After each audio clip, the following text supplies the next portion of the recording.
Corona virus پھیلنے اور احتیاطی تدابیر کے تحت ضلع سوات میں عید الفطر کے موقع پر حکومتی اور ضلع انتظامیہ نے سیاحوں کے داخلوں پر پابندی عائد کر دی ہے، مگر پابندی کے باوجود دیگر اضلاع اور شہروں سے سیاحوں کی آمد کا سلسلہ بدستور جاری ہے اور ضلع سوات کے داخلی چیک پوسٹ لنڈاکے پر سیاحوں کی آمد کی وجہ سے ٹریفک نظام مفلوج ہو کر رہ گیا ہے، جس کی وجہ سے عوام کو بھی شدید مشکلات کا سامنا ہے۔ اس موقع پر آئے ہوئے سیاح نے بتایا، جی میں ٹیکسلا سے آیا ہوں اور راستے میں جس جگہ میرے سے پوچھا گیا میں نے انہیں بتایا کہ بھائی اس طرح میں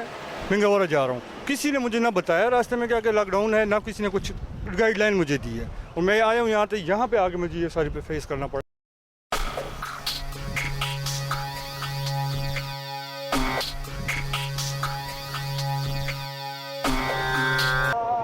مسئلہ یہ ہے کہ کچھ لوگوں میں ابھی تک اویئرنیس نہیں ہے کووڈ-19 کے حوالے سے،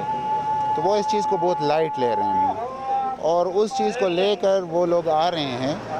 جہاں تک کیمپین کا تعلق ہے، گورنمنٹ کی پابندی کا تعلق ہے، تو میں کہتا ہوں 20% لوگ بھی نہیں آئے اور اللہ کا احسان ہے لوگ ہمارے ساتھ تعاون کر رہے ہیں۔ کچھ لوگوں کی مجبوریاں ہیں، مطلب ان کے سسرال سوات میں ہیں، کچھ لوگ جو ہے نا ان کی رشتہ داریاں ہیں، تو وہ بامر مجبوری آ جاتے ہیں۔ پھر ہم کیس ٹو کیس چیک کرتے ہیں، جو لوگ یہاں کے لوکل رہائشی ہے یا اس طرح کی کوئی سچویشن ہے تو ان کو ہم ویریفائی کر کے پھر آگے چھوڑتے ہیں۔ سیاح بہت کم آئے ہوئے ہیں اور وہ بھی ایسے کچھ من چلے نوجوان وغیرہ لوگ جو ہیں وہ آئے ہوئے ہیں، تو ان کو ہم نے واپس کیا ہے معذرت کے ساتھ۔ اور آپ کے توسط سے جو لوگ ابھی آنے کی تیاری کر رہے ہیں ان کو میں ریکویسٹ کروں گا کہ آپ مہربانی کریں 17 تک انتظار کریں۔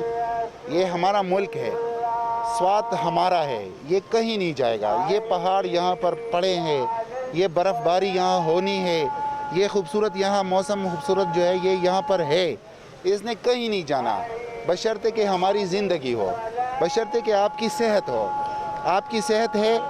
آپ صحت کے ساتھ آئیں اور صحت لے کر واپس جائیں۔ اگر آپ صحت مند آئیں اور بیماری لے کر واپس جائیں تو یہ بجائے فائدے کے نقصان ہے۔ تو آپ کی توسط سے میں ریکویسٹ کروں گا کہ برائے مہربانی آپ 16 تک 17 تک آنے کی کوشش نہ کریں۔